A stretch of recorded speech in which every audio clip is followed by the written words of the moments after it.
Welcome back. This is Victor Haskins with part 2 of the How to Use a Metronome Effectively series. If you missed part 1, pause right now and go watch that video because there's a bunch of gems in there that you need to get. And once you have the context, I want you to come back to this lesson and we can start with the implementation of these ideas.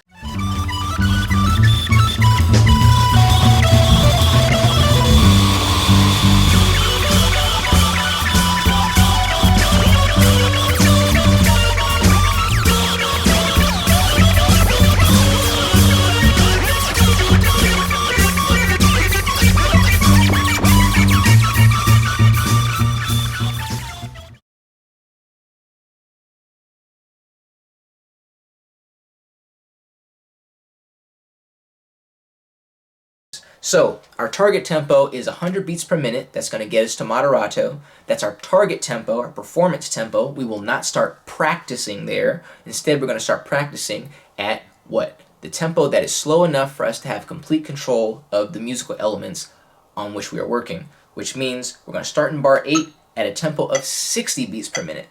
60 beats per minute is going to be our controlled slow tempo. So, we're focusing on playing the rhythms and the pitches accurately, holding the rhythms for full rhythmic value. So here we go, bar 8, 2, ready, and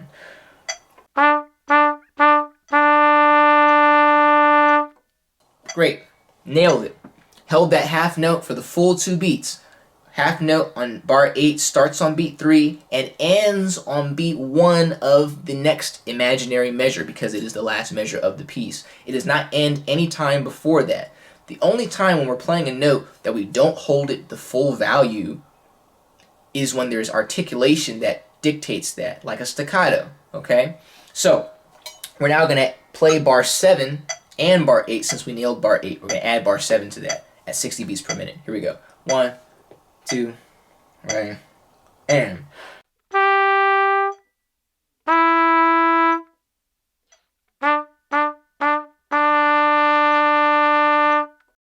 nailed it.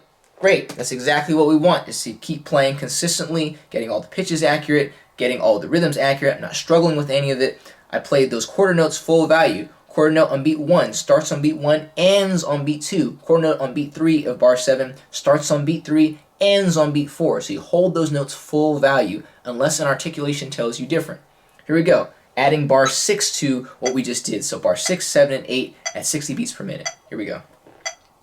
2, ready, and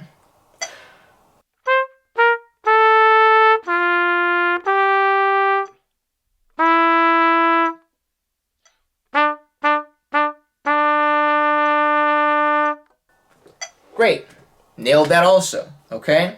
We have some articulations on those eighth notes, 2 staccatos on those, just like we have staccatos on those last eighth notes in bar 8. So we're playing those appropriately. And as we're practicing at the slow tempo, that's when you really want to get those articulations together because that's going to help you get them together as you go faster, okay? Details. We're practicing good habits. Good practice builds good habits. Let's do that. Adding measure 5 now. 5 to the end, okay? And measure 5 to the end at 60 beats per minute. 1, 2, ready, and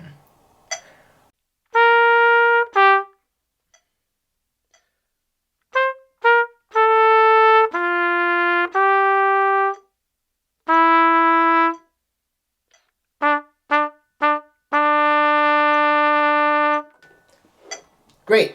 That was it. So we just nailed the last 4 bars of the piece, the end of the piece. We've got it together at 60 beats per minute.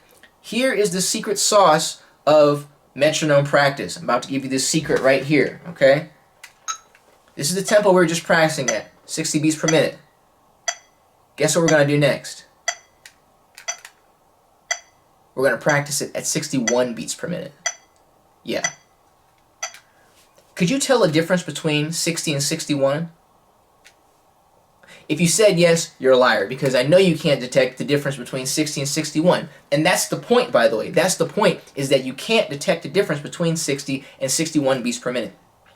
It's imperceptible to our brain. So, when I practice it at 61, it's going to feel almost like I'm playing it at 60. Let's try it right now, see if that's true. 2, ready, measure 5.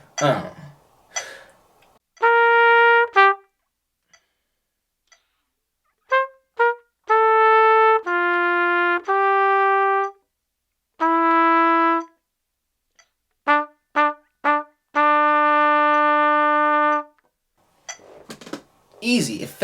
To me, it felt the same as playing it at 60. And when I practice it again, now it's on 62. You can't tell a difference between 61 and 62 either. And that's the whole point of playing with a metronome, is because we can incrementally make it slightly faster and slightly faster. And if I keep doing that one click at a time, eventually I'm going to get from 60 to 100 beats per minute. That's going to take it's going to take a while. But that's the whole point, is we want to get there gradually. By the time we get to 100 beats per minute, 100 beats per minute is going to feel as easy and controlled as 60 beats per minute felt. And that's the point. Now, here is the trap, okay? The trap is that you're going to start getting in a groove, and you're going to start getting impatient. You're going to get to 65 beats per minute. You're going to do it at 66 beats per minute. You're going to do it at 67. You're like, man, I'm nailing this at 66, at 67. Let's make it much faster. Let's go at 72. Let's go at 77. Let's go at 87. And that's where you start to trip yourself up. Don't get impatient, okay? Music is not a sprint, it's a marathon, okay? It's a lifelong practice, ideally. And if you practice this effectively and are attentive to the details and do this bit by bit meticulously, the lessons that you learn from practicing things in that way are going to stick with you. And the next time you practice another piece, all those lessons that you learned from the other piece are going to transfer over. If you just slide through and like do everything really quick and start going up by increments of 5 or 10 clicks on the metronome, you're going to start to get sloppy, you're going to start to get complacent, you're going to be missing things, you're not going to be so accurate with the note lengths or the note values or the articulations or the dynamics or the expression. There's all these little details and little pieces that are in this recipe. By the way, the sheet music is not music. I mean, it's really just a chart. It's not really music. It's just a chart. It's a recipe. Just like a recipe in a cookbook isn't the food, right? If you're learning how to make a cake, you look at a recipe and they tell you what ingredients you need and how much of each ingredient and how to combine them to make the cake. Just like this metronome practice piece isn't a piece of music. It's just a chart that tells me how to play a piece called metronome practice. But if I am meticulous about implementing the details slowly, then when I do that at the performance tempo, I'll have complete control and I'm able to make this musical cake, so to speak. Okay? So that is the method for practicing with a metronome. That's how you do it. So we're going to do another lesson next week with some more details of this piece added. That way there's some more things to focus on, and I'll show you just how we'll dive into a more detail-laden piece. Right now it's kind of simple, and I've done that intentionally in order for it to be easy to focus on how I'm using the metronome, just dealing with pitch content and rhythmic content and very little articulation content. But the next iteration of what we do with this metronome series will have a lot more content to focus on, and that's going to really help us when we're using our metronome effectively to incrementally add those elements. So, thanks again for watching. Leave questions and comments down in the comment section below. Hit like, hit subscribe, and I'll catch you guys in the next video. Thank you.